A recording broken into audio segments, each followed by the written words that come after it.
Hello बच्चों, आज हम बात करेंगे ज्ञानेंद्रियों की।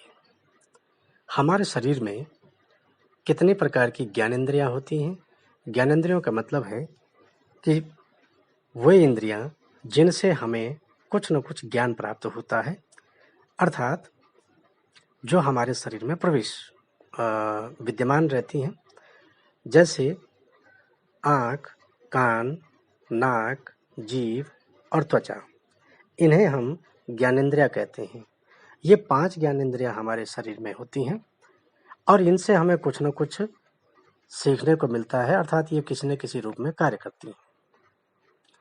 आँख की बात करते हैं तो आँख से हमें देखने का ज्ञान प्राप्त होता है, अर्थात आँख से हम लोग देखते हैं, सारी दुनिया को देखते हैं, प्रकृति को देखते हैं, अपने आसपास की समस्त चीज़ों को देखते हैं।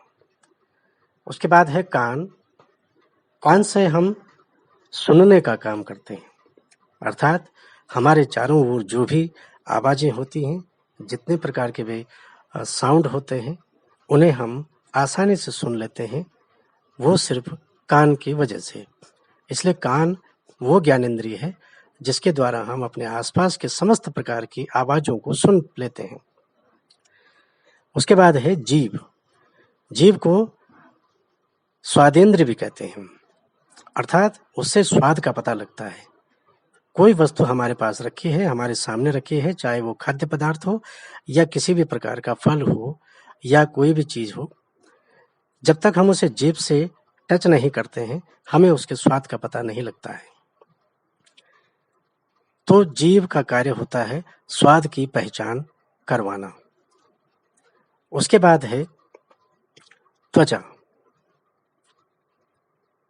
त्वचा से हमें स्पर्श होने का पता लगता है, अर्थात जब हमारे शरीर पर, मान लीजिए हम लोग आंखें बंद कर देते हैं और आंखें बंद करने के बाद हमारे शरीर पर कोई चीज़ टच होती है या कोई व्यक्ति हमें छूता है, तो हमें पता लग जाता है कि किसी ने हमें छू लिया है।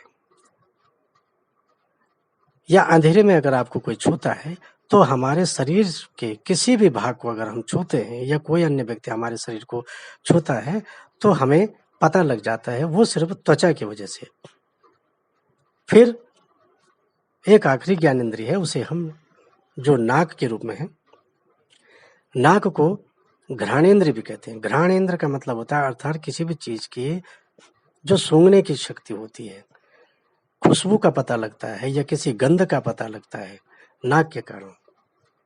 प्रकृति ने या ईश्वर ने प्रत्येक मनुष्य के शरीर में या जीव जंतुओं के शरीर में इस प्रकार की ज्ञानेंद्रियों का समावेश किया है और हम अपने जीवन में इन सारी चीजों का प्रयोग करते रहते हैं। किसी न किसी रूप में हम लोगों को ये ज्ञान प्राप्त होता रहता है।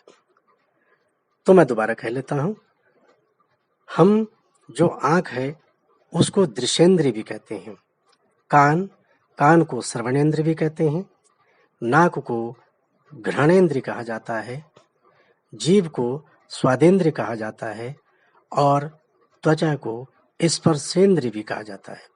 इस प्रकार से 5 प्रकार की ज्ञानेंद्रियां मनुष्य शरीर में होती हैं या जीव जंतुओं में भी होती हैं। हो सकता है किसी जीव में या किसी प्राणियों में सूंघने की शक्ति का कुछ और माध्यम हो सकता है, जैसे कि हम लोग बताया जाता है कि सांप जो है जीभ के द्वारा पता लगाता है या जीभ से उसको जो है सुनने का भी पता लगता है या किसी चीज का आवाज का पता लगता है।